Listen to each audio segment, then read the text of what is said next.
Salut tout le monde, bienvenue à ce septième vidéo sur le jeu Pax Émancipation publié par Sierra Madre Games en 2018. Dans ce vidéo, on va voir quatre opérations simples et le tout aussi simple principe du Market Refresh à la fin du tour d'un joueur. Fait que dans la séquence de jeu, si on veut, là, on est encore dans les hops. Alors pour pouvoir faire ces hops-là, je répète, vous devez avoir un agent sur une carte qui vous permet de la faire, comme j'ai expliqué dans la vidéo précédente. Puis là, on va voir les hops de manumission, westernize, suffrage et literacy, qui sont presque accidentellement les quatre opérations là, qui nécessitent la présence de l'éléphant, comme indiqué par le petit icône ici. Fait qu'elles sont toutes relativement simples, puis le Player Aid les résume quand même assez bien. Fait que commençons par le commencement. Manumission qui est ici. Il n'y a pas de prérequis. Par contre, dépendamment où est-ce que vous le faites, ça peut être assez coûteux. Vous devez payer le nombre en argent, là, le nombre de barrières qu'il y a encore dans la sphère. Fait que ça va vous coûter entre 0 et 5 dollars, dépendamment c'est quoi l'état des. Fait que ça peut être gratuit. Dans une sphère où il n'y a plus de barrières, là, cette opération-là, au niveau fric, c'est gratuit. Puis qu'est-ce que ça vous permet de faire? Ça vous permet d'ajouter, de libérer un esclave, d'ajouter une personne libre sur un carré d'esclaves qui est libre. Fait que, par exemple, là, bien motivé, là, je suis le joueur vert, même si c'est pas un administrateur de ma couleur qui est là, je pourrais payer 3 piastres, puis je pourrais venir libérer un de ces esclaves-là en venant mettre, je répète, un meeple de ma couleur et non pas un agent. Ce faisant, puis là, je ne le répéterai pas pour toutes les affaires, on en a parlé déjà, je dois bouger l'éléphant sur ce port-là, et du reste de mon tour, l'éléphant ne peut plus bouger. Alors, tous les cossins que je vais faire en lien avec l'éléphant, il va falloir que ce soit dans le port de Virginie ou dans la sphère des 13 colonies, dépendamment de l'opération ou du truc que je veux faire. Mais une chose qui est sûre, là, l'éléphant est coulé dans le ciment, ne bouge plus jusqu'à la fin de mon tour. Fait que pour être capable de faire ça, donc, il ne pouvait pas avoir déjà bougé, à moins qu'il était déjà là. Là, vous avez vu, là, je l'ai pris puis je l'ai amené là. C'est correct si l'éléphant n'avait pas déjà bougé dans mon tour. Mais là, à partir du moment où je l'ai bougé une fois, là, that's it, là. Il est pris là, puis si je veux faire d'autres choses, ben l'action se passe dans le port de Virginie. Westernize, cette fois, il y a un prérequis. Alors, vous devez avoir soit un agent de votre couleur, donc un administrateur de votre couleur sur le port. Fait que si présentement je suis le vert, là, j'ai un seul choix, là, c'est le port de Mougal, c'est la seule place sur la map où j'ai un administrateur de ma couleur. Ceci dit, si je viens de faire manumission pour libérer un esclave ici, je suis fatigué avec ça, mais c'est clé dans le jeu, là, puis que j'ai bougé l'éléphant ici, je peux pas après ça, même si j'ai un agent sur une autre carte, dire ah ben tiens, je vais faire Westernize, fait que là je vais prendre l'éléphant puis je vais l'amener à Mougal. Je peux pas faire ça. Il a déjà bougé, il est pogné en Virginie l'éléphant. Puis là, même si on dit ah mais là je peux pas faire Westernize parce que c'est un administrateur rouge qui est là. Ben tough luck, comme on dit effectivement.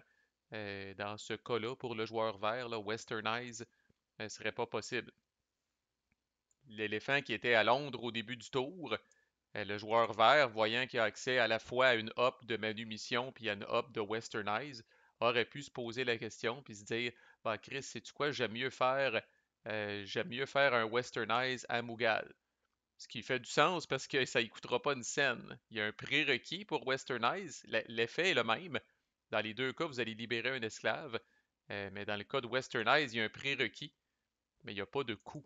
Alors, j'ai pas besoin de payer le nombre de barrières. Alors, le vert aurait pu décider de faire ça, puis c'est correct.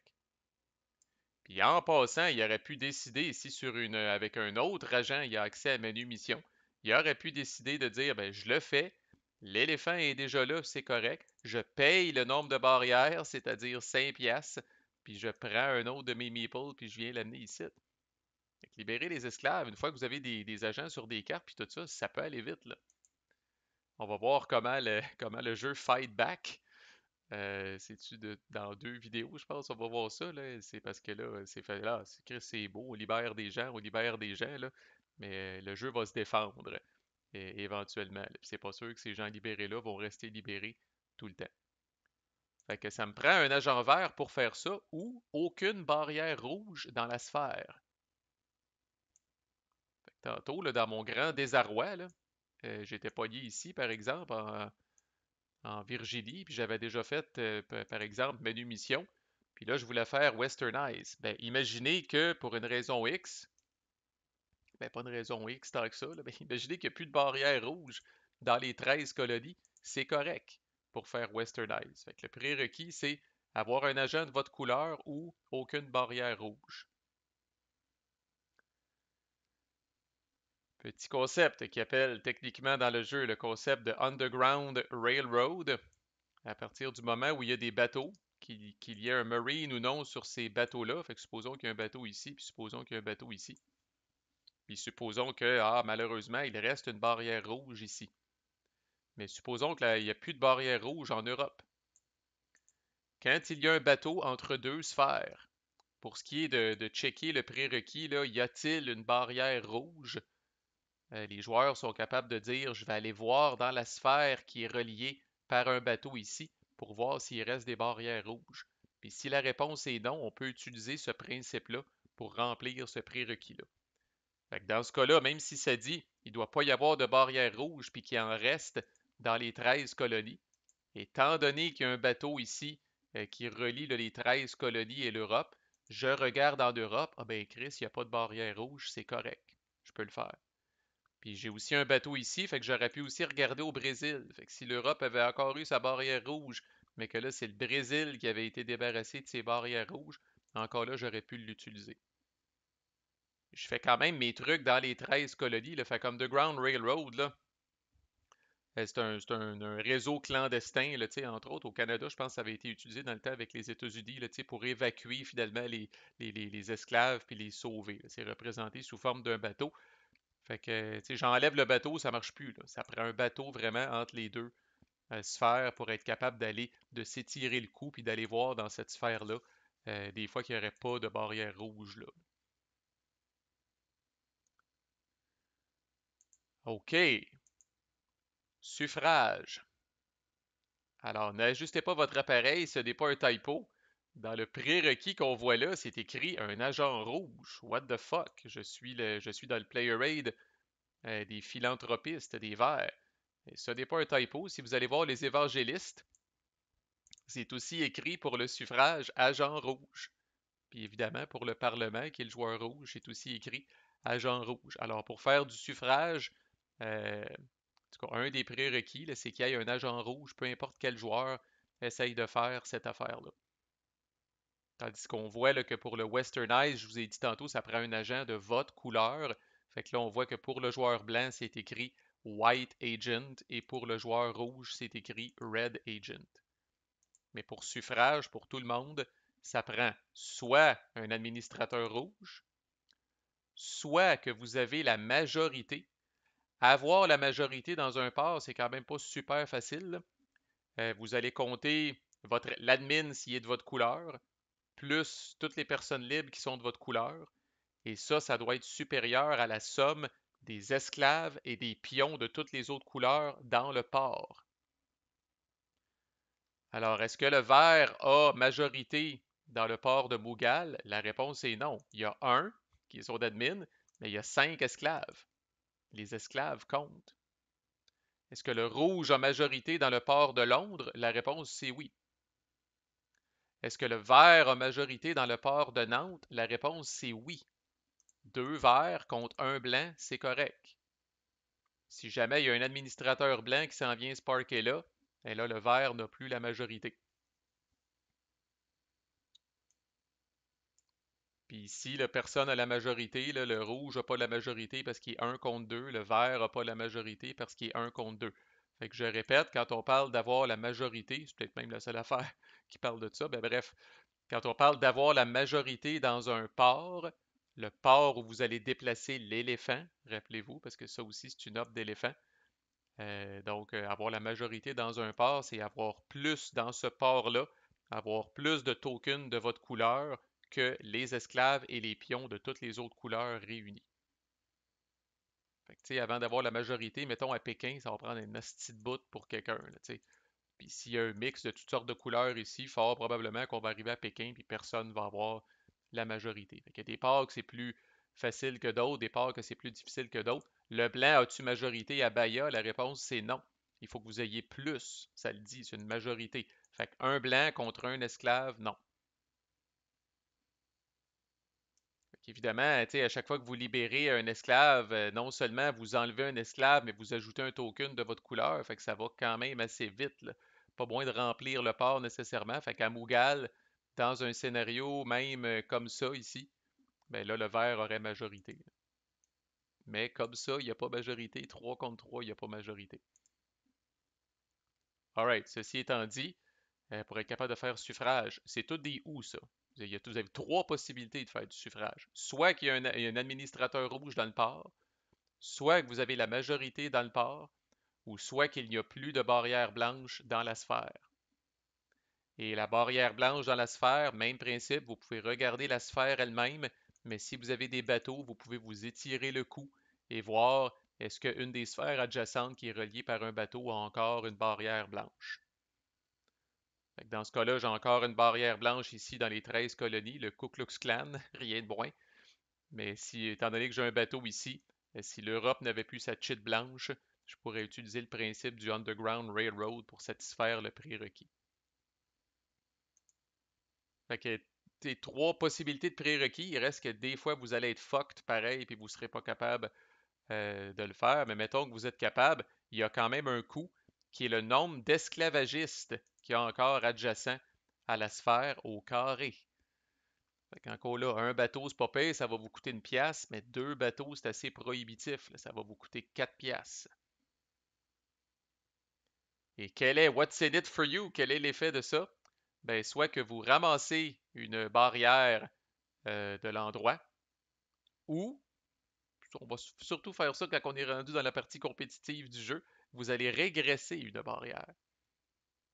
Alors, vous allez régresser une barrière, je répète, c'est prendre une barrière de cette sphère-là, qui est sur n'importe quel board d'un joueur, puis vous la prenez, puis vous la ramenez dans la sphère. Je n'ai une ici, là, je pense, fait que je pourrais prendre ça, puis la ramener ici. Ce qui peut fucker up certaines affaires là, au niveau du calcul des points de victoire bonus, là, des démocraties, des théocraties, puis des républiques. Fait que c'est quand même assez coûteux tant qu'il reste pour les sphères qu'il y a deux esclavagistes, c'est très coûteux. Puis c'est peut-être celle qui a les prérequis les plus fuckés. Ça prend un agent rouge, même si vous n'êtes pas le joueur rouge, ou la majorité dans le port, ou aucune barrière blanche. À noter que l'effet des deux premières affaires qu'on a parlé, c'est dans un port spécifique. Libérer un esclave, on fait ça dans un port spécifique, sur un esclave en particulier. Par contre, dans le cas du suffrage, c'est un effet au niveau de la sphère. Ramasser les barrières ne sont pas associées à un port en particulier, sont associées à la sphère. N'empêche, comme je disais, c'est une opération d'éléphant, alors vous devez bouger l'éléphant sur un port en particulier, idéalement pour être capable de rencontrer ces prérequis-là avant de faire l'action. L'opération, devrais-je dire. Et la dernière et non la moindre, literacy, donc apprendre à lire, l'alphabétisation, voilà. Euh, Aussi une op d'éléphant. Prérequis, ça vous prend un administrateur de votre couleur. Donc là, ça dit green ici, mais ça va dire blanc pour le joueur blanc, puis ça va dire rouge pour le joueur rouge. Et qu'est-ce que vous faites? Puis on va comprendre éventuellement ça donne quoi, là, mais vous allez ajouter un dissident de votre couleur à la sphère. Alors, s'il reste de la place, ces petits carrés en haut, vous allez prendre votre meeple, vous allez venir le mettre là. Puis s'il n'y a plus de place, si tous les carrés de dissidents sont pris, vous pouvez quand même faire l'action. Mais je l'ai dit dans une autre vidéo, si on essaye de faire bouder quelqu'un, si on essaye tu sais, là, d'amener un dissident là, puis que c'est complet, là, supposons qu'il y avait déjà un rouge ici, puis que je refais l'action qui est là, ben, je dois régresser un disque d'anarchie. Pour ceux qui aiment les liens thématiques, là, là vous alphabétisez la population, fait qu'elle devient plus brillante, plus intelligente, puis elle se rend compte, Chris, ça n'a pas de bon sens, l'esclavage, aussi d'exploiter les autres personnes, fait qu'elle vient en tabarnak, puis elle commence à, à résister contre le régime. C'est le principe des dissidents. Puis une fois qu'il y a suffisamment de dissidents dans le pays ou en tout cas dans l'endroit en question, ben là, c'est de l'anarchie qui arrive. Puis là, vous aurez deviné là, que la révolution est en train de se préparer tranquillement, pas vite, là, comme on va le voir plus tard. Fait que voilà, ça fait le tour de ces quatre opérations entre guillemets simples là.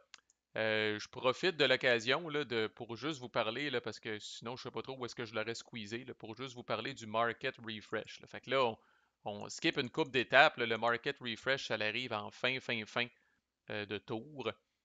J'en parle là parce que c'est extrêmement simple. À la fin du tour d'un joueur, c'est sûr qu'il va y avoir au moins un trou dans le marché. OK? Il peut y avoir un trou, il peut y en avoir plusieurs, mais c'est sûr qu'il va y avoir un trou dans le marché. Puis 95% du temps, là, ce trou-là va être à gauche, à l'ouest. OK? Fait qu'admettons que pendant le tour du vert, cette carte-là a été discartée. Ben, comment est-ce qu'on fait ça, le Market Refresh? Évidemment, c'est automatisé dans le module Vassal, mais c'est pas le but. Le but, c'est de vous apprendre à jouer en personne. Fait que c'est classique comme tous les autres packs. Vous allez prendre toutes les cartes, vous allez les descendre. Et ensuite, vous allez rafraîchir là, les trous qui vont vous rester en haut avec les premières cartes du top du deck. Je répète, dans ce jeu-là, les cartes sont comme visibles, là. Fait que là, en prenant Voltaire puis en venant le placer ici, vous allez voir c'est quoi la prochaine qui va être utilisée là, pour remplir ça. Fait que votre deck de l'ouest, faites pas le saut, là, votre deck de l'ouest va s'épuiser bien avant votre deck de l'est. Mais quand vous avez plus de cartes dans le deck de l'ouest, ben vous commencez à nourrir le marché avec les cartes de l'est. Et je répète, c'est à cette étape-là où si vous avez un trou puis vous n'êtes plus capable de le combler parce que vous n'avez plus de cartes dans le deck, ben là, ça sonne soit la fin de l'ère coop ou la fin de l'ère compétitif, là, dépendamment où est-ce que vous étiez dans la game. Voilà, next. Next vidéo, on va parler de lawsuit et plébiscite. C'est les deux dernières ops qui nous restent. Donc, je sais pas, on avance. Ça va bien, vous êtes bon. À plus.